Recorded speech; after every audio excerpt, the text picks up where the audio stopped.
The Do This podcast is part of the Win, Make, Give podcast network. In this episode of the Do This podcast, special guest Vija Williams joins Bob Stewart and Chad Hyams to explore strategies for growing a real estate business by focusing on key metrics and practical steps to achieve success. Vija discusses her experience in various real estate roles and emphasizes the importance of setting appointments and tracking productivity metrics like dials and contacts. She also shares insights on leveraging clarity and consistency to enhance sales performance. Learn about effective open house strategies and the significance of understanding your sales process. We hope you enjoy this episode of the Do This podcast presented by Brivity. Hey! All right. Do me a favor, Vija. We're going to jump in here for the next 30 minutes and we're going to talk about growing a real estate business. Can you introduce yourself to our audience before we dive in? Yeah. Well, first of all, it's pronounced Vija, but there's a J in there. So there's that little important tidbit. But I have been in almost every role of real estate. I've been a single solo agent. I have started and grown a large team. I've had a small team, and I've been in brokerage leadership, and now I'm in place leadership. So I've had a lot of roles and have worked with real estate agents my entire professional life. I'm a second generation realtor. My dad has a really founded and grew a really large, successful real estate company here in the Seattle area, which is where I am. Wait, did we figure out how much that Eastside Catholic land went for? Did we ever? No. So fun fact for any Seattle people watching this, my kids all go to Eastside Catholic, and my dad was the broker that sold the land to Eastside Catholic. Every time he steps on campus, he's always like, best commission I ever had. So I don't know what it was, but it was like a lot. It's such a beautiful, that area is gorgeous up there. Like wow, they have amazing facilities. Anyway, Vija, do me a favor. You've grown your team has grown quite a bit this year. And so I am curious. We're going to seed you with this kind of kickoff question. What's leading to the growth in your business this year? Well, yeah, and this is second gen in that, I had a pretty large team kind of in the teens, it was like 2014 through 2018. And then I sunsetted it to come work with Ben. I started running all of his brokerage franchises at the time and then moved over to Place. For anybody listening that doesn't know, Ben, co-founder, the founder at Brivity, co-founder at Place. Yeah, Ben Kinney. Yeah. And so I partnered with my brother a little over a year ago, and we decided to, get this team ramped up again. And we had a couple agents that were like lifers that basically just kind of hung their license here. And we just kind of had that talk, and I was like, are we going to do this? Are we going to fish or cut bait? Like, it's cool if I'm just going to go sell a couple houses, or let's blow this up and do this big. But this indecision and this middle isn't working, never works in teams, right? And he's like, let's do this. And I was like, let's go. So we had like two agents. Yeah, really quick. It never works in partnerships of any kind, right? Like you can't be in a marriage where we're like, I don't know, do we want this marriage or not? Like, it's partnerships require that we have some clarity, I think. Yeah, you're right, Bob. I had someone really wise tell me, you're cool if you both want a 2 out of 10, but the day one of you wakes up and wants an 8 out of 10 or a 10 out of 10, then you're in trouble. And that's in your marriage, that's in a partnership or whatever. And luckily we were both like, we don't like this 2 out of 10. Like we want a 10 out of 10, out of this. And so that was really great alignment. And yeah, so we probably gross recruited, I don't have my final numbers, 25 agents this year. We have a good solid team of, I would say, a net producing team of 12 to 14 core agents. I think our roster is 18 to 20. And we're looking forward to getting that as close to 40 by the end of this year as possible, really looking to focus on producing agents. So recruiting has been a really large part of my year. But Bob, I've been a professional recruiter since 2018. When when I started running as brokerages, like we did it massively at scale. I think when I started, we had 1,200 agents, and I think within 2.5 years, we had almost 1,800 agents on our brokerage family. So it was, I've recruited institutionally like that at scale, and also for my own team. one-on-one, all of the above. And so recruiting is usually what I talk about, but I'm kind of glad we're talking about production today, because the hardest part for all of us, whether you're an agent or a team lead right now in this market, is getting yourself into production, or for team leaders, getting your agents into production. Okay, so Via, you recruited a bunch of people, and yay, right? That's one solution, right? Just go get more people, and you'll do a bigger business. Yet let's focus on taking those people and doing more business with those people, not necessarily growth. What's the one activity you really focused on, or the one thing you changed in their mindset and their skill base, whatever it was, that you saw the biggest impact, that if everybody listening to this call just did this, they would see an impact in themselves and or those they're leading? That is such a great question. And I'm happy to answer it. My one word answer would be clarity. Yeah. But my real answer, because that doesn't really make a lot of sense, would be this. We all want to focus on where we want to go and what the big goal is, Chad. And I want to sell 24 homes this year, 48 homes this year. I want my team to sell 96 homes. I want my team to sell, 250 homes, whatever that big thing is, right? And my comment to everybody is that's the wrong focus. What we need to focus on is doing the next right thing the right way.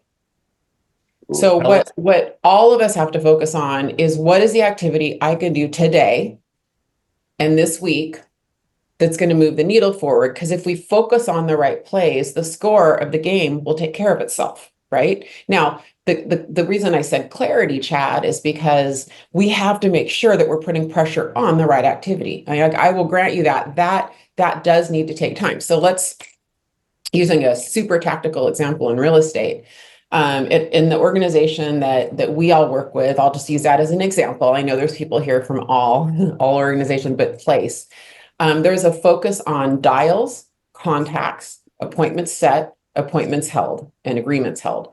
In Via's world, I've never understood. I don't focus on dials. I've never understood it. Maybe I don't get it. So for me, it's always been contacts, right? So for me, it's contacts to appointments set, appointments held, and agreements. When I talk to Can I okay, you're going to defend your position. Well, I knew you were going to defend it. So here's where we can't control if they answer the phone.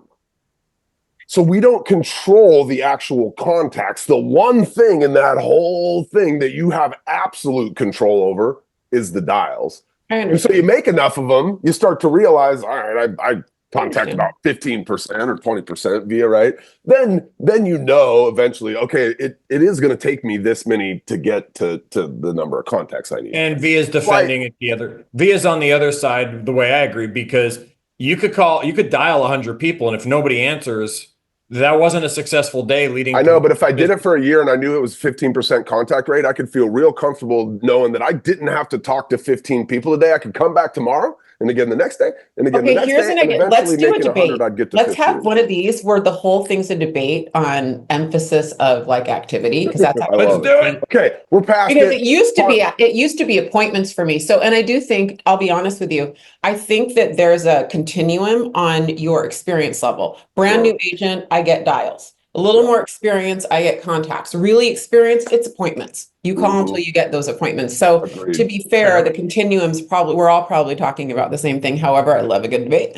That said, here's how I want y'all to think. Okay, here's how agents, team leaders, everyone is the same. This is Via language. This isn't this is just stuff years of experience as a sales manager.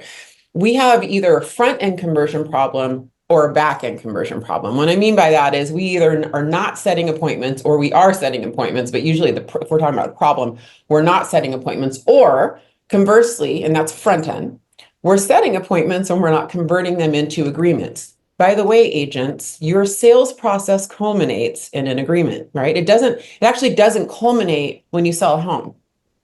It actually culminates when you sign an agreement with a buyer or a seller to work with you.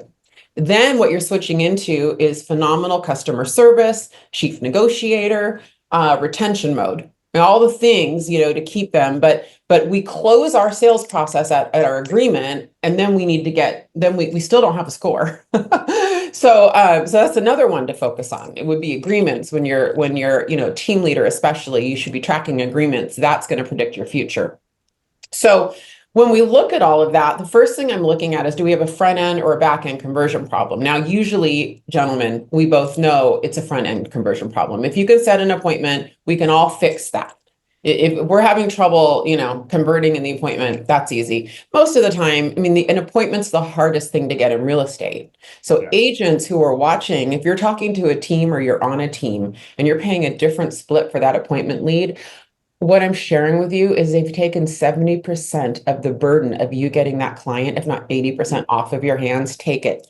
No matter what the split, take it. And then get referrals and bounce business right off of that. Like, when an entity takes away, right? When they give you an appointment, that is everything. Never say no to that, ever. Like that's the hardest thing to get in real estate. It's the most precious, valuable thing we have. So when I'm going back to what everybody needs to do, what we're looking at is one step of the sales process to the other. We want to always close to the next step of the process.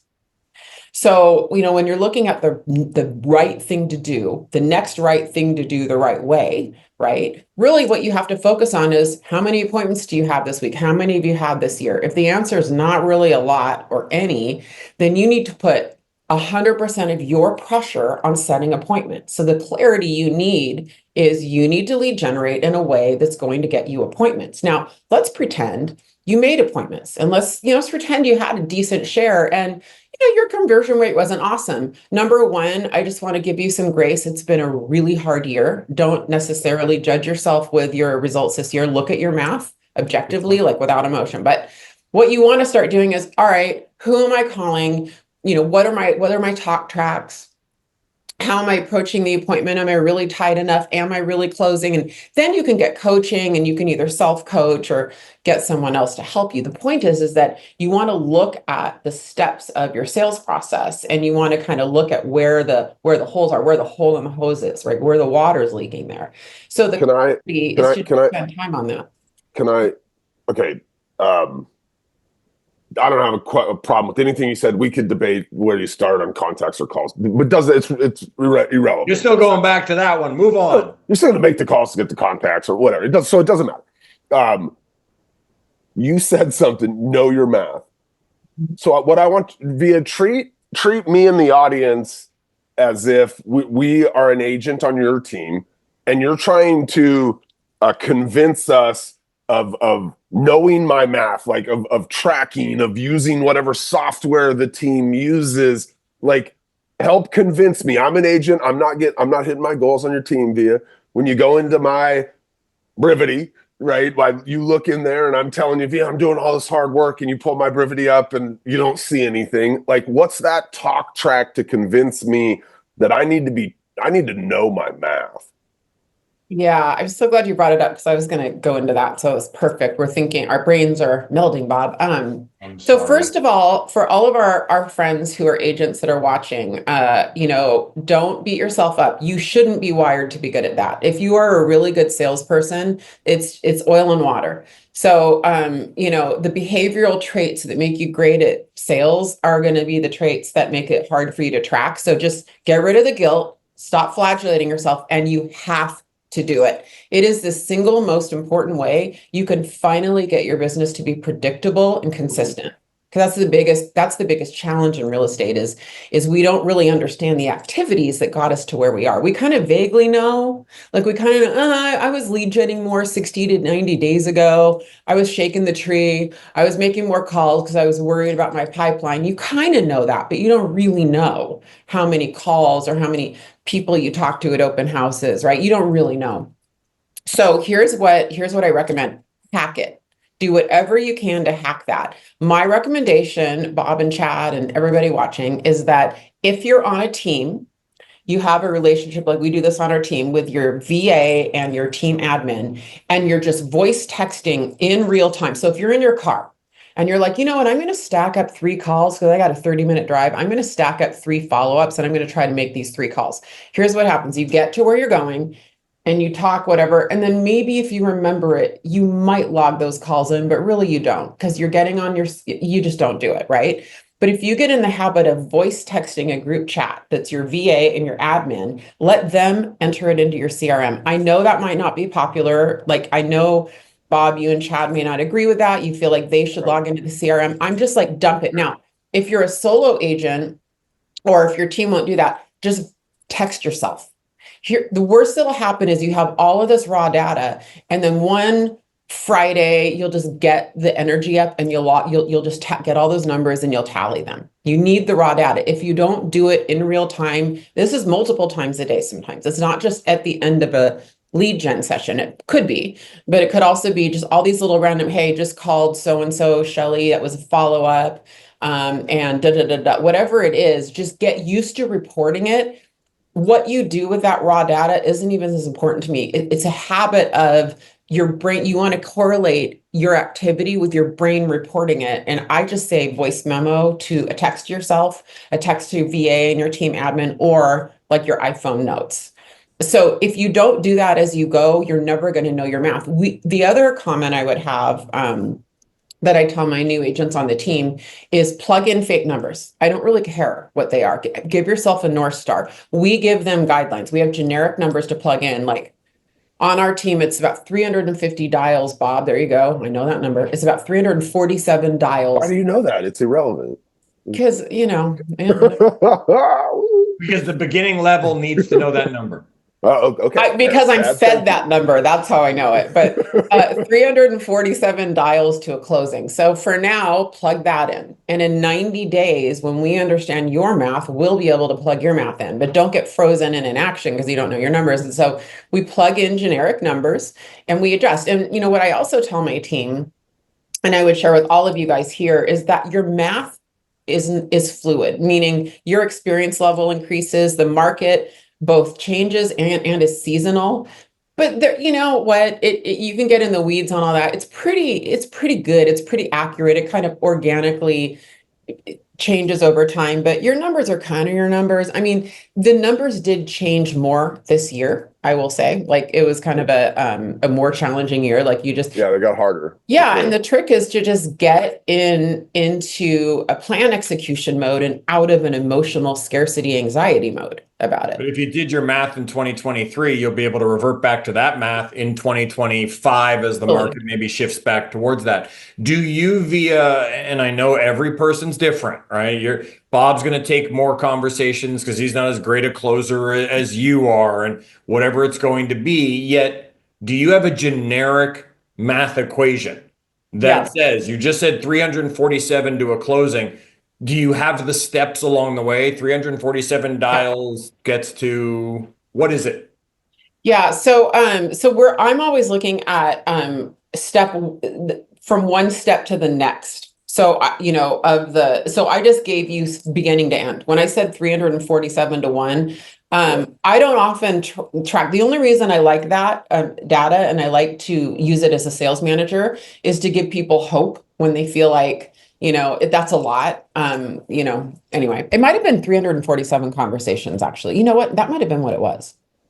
It might have been 347 conversations, but I can give you some really broad-based generics. So and it depends on your lead sources, it depends on a lot of things, but if you are setting appointments with, 25 to 35% of the people, so a quarter to a third of the people you're talking to, and that does include follow-ups. If you're setting appointments with a fourth to a third, you're rocking it.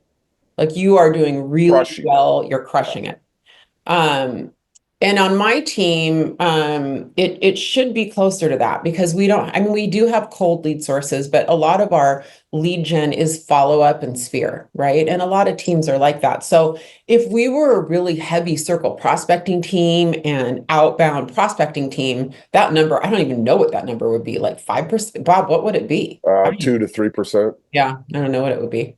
Yeah, but for a lot of teams, it just depends, it just depends. So I, as a team lead, I track agreements closely, which is, not to get into the NAR settlement, but there's some silver linings on that. Like, I do like the tightness of those BBAs. I'm not going to lie. Like, they are. We didn't need it. We didn't, like, it wasn't required before. And so that step was fluid. Sometimes you ended up with the signed like at closing or whatever. Like, yeah. And then they upload them. So it's like probably the best tracking us teams have ever had, if we're being honest. So I don't know them all by heart, but that's what we're going over. And it's when I'm in one-on-one meetings or when I'm in my team meeting, we're going over our the sales funnel. We use Brivity, and so we're going through the sales funnel in Brivity and constantly looking at their numbers. And it's just my opportunity to remind them they have to track them. And I get that it's not easy, but we have to figure out a hack, even if it's a napkin and you take a picture of the napkin, but we've got to figure out a way to kind of track them in real time. And I promise all of you salespeople here, you can do it. You can get in some kind of a habit of doing it. If I can, you can. It's funny, Vija, that you bring up the voice, like the way that you would do a voice text or something like that. I do know, and maybe this will be the first time I'm even saying this, and I don't think Josiah, Roberto, Ben, they don't watch this, so they're not going to like get mad at me. I don't know. So we're working on no snitching.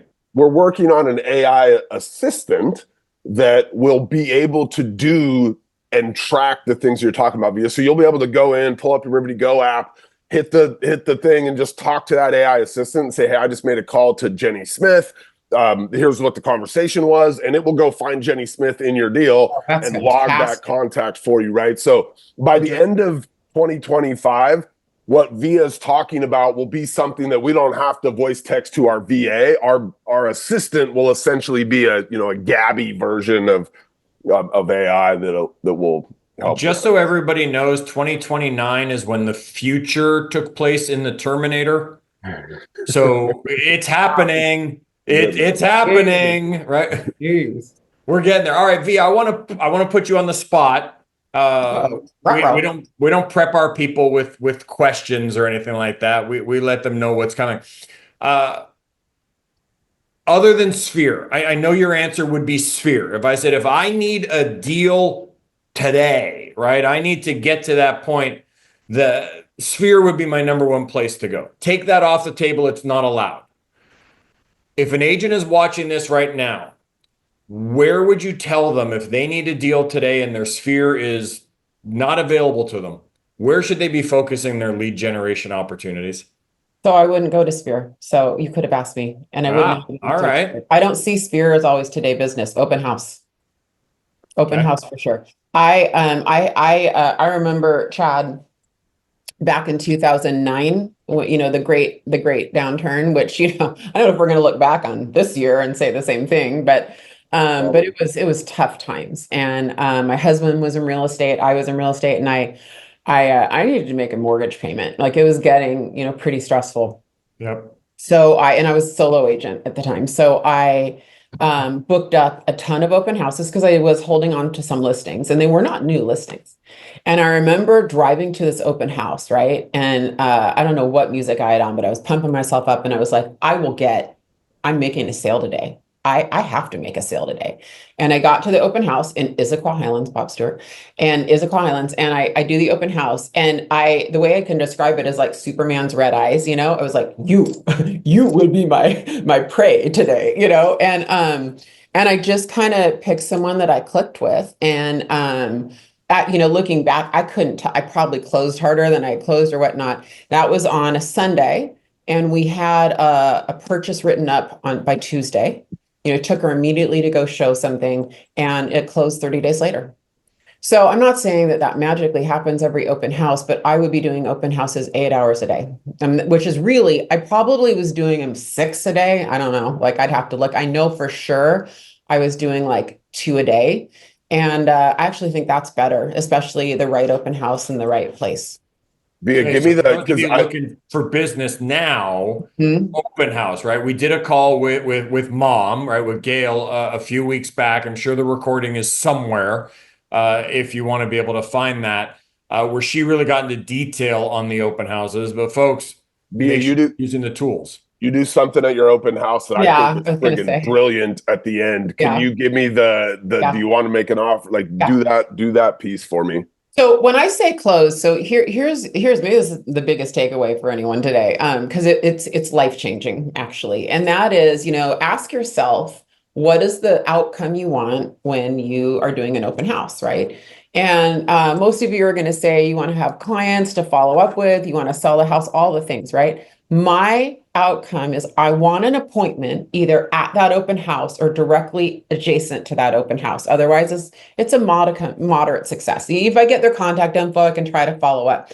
But the lower the delta between setting an appointment and an appointment, the more likely you're going to procure them as a client. So my script that I typically use is, well, Bob, I mean, it seems like you like this house. Do you want to meet with me at 4:00 and write an offer on it? Which no open house agent asks ever. They just don't ask that question, especially after knowing you people for 5 minutes. And inevitably the answer is, whoa, no, like, I don't think I'm ready for that. And then I roll into closing them for an appointment. Well, that's great. Let's talk about what you are ready for, right? You said you weren't working with an agent, and I would love to talk with you about that. And, my comment is I try to sell the benefit of meeting with me.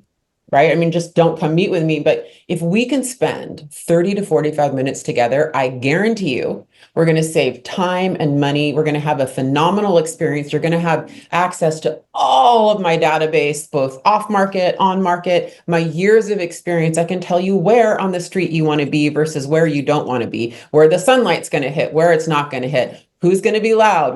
Who's going to park in your yard? Who's going to block you every time school has a pickup, right? 45 minutes together, and we can make this process the best you've ever had. You in? You want to meet at 4? Okay, whatever it is, right? So that's what I say. That's what I do. And I think you have to walk into the open house with a mindset of, I'm setting an appointment either at the open house if it's slow, or right after 4:00 if it's ending at 4, whatever it is. What's funny is the end of this comes all the way back around to your original answer, which is like, I need to be clear. I need clarity on what I'm doing at that open house, right? Yeah. And for you, it was always about, I need to set an appointment here with somebody that walks in the door. Bob, you're making me so proud that you tied it, you segued, you put a bow on it. I love what you've been doing, Bob. Capable of learning a few things along the way, Chad. But can I say something though to that? Because, but remember, we're selling to the next step of the sales process. So what I never said, success is selling this house. So agents want to say, oh, success is going from beginning to the very end. What you have to get in a habit of doing, and it's going back to the next right step done the right way at the right time, is that all of our energy and focus has to be into the next logical step of the sales process. For all of us, it's an appointment. The holy grail of real estate is appointment. If you're going to tattoo anything, if you're going to have Post-it notes or anything, your moment is your appointment. And the way I think about it is like, Broadway stars, right? Their moment is on that stage. They put hours and hours of practice and rehearsal, and then the moment's on that stage. Our stage is an appointment. So everything we do is to get an appointment. Put the most pressure on that, because the rest of it is pretty solvable if you can get yourself a bunch of appointments. That's so good. I can't tell you how many databases I go into that have all these hot leads in there that they've never met with. And so, I'm often saying to a team, you guys have 185 hot leads. Like, we should go through them literally one by one and think, what could I call and say to this person today to get them to meet with me? Because otherwise, like, if you can't get them to meet with you but you think they might buy or sell in the next 30, 60, or 90 days, like that's the spot that you go attack in your database. 100%. And we have to get really good with them. What's in it for me? We're all selling meet with me, meet with me, meet with me. What we need to get good at selling is why they should meet with you and what the benefit is to them to meet with you. What are you going to give them? What are they going to get after spending 30 or 60 minutes with you?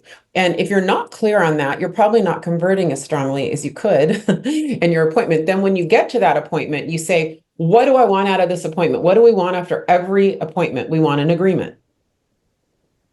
So we need to focus on whatever it takes in that appointment. So if you think about your sales process in, step A to B, step B to C, right? If you really focus on those plays like a master pro athlete, master craftsman, then you will sell a ton of homes. Instead, what we're focused on is, I got to sell a home today. I got to go sell 24 homes this year. And it's just not, our brain can't comprehend the activities it takes to get there. That's a great, great point. We're going A to Z because everybody just wants the check at the end. Instead of realizing we got to go to B, then we got to go to C, then we got to go to D. You got to follow the alphabet. Some steps are quick and easy, right? RST, LMNOP, it goes really fast when you get there. Yet you can't go A to Z. Vija, thank you so much for breaking that down for everybody. If I'm leaving this call right now, I am going back when I get the recording and I'm going to listen to the way Vija asked for that appointment and how she kind of positioned herself to them as what value they would get. I thought that piece was really, really solid, Vija. But it depends on the person. So yeah.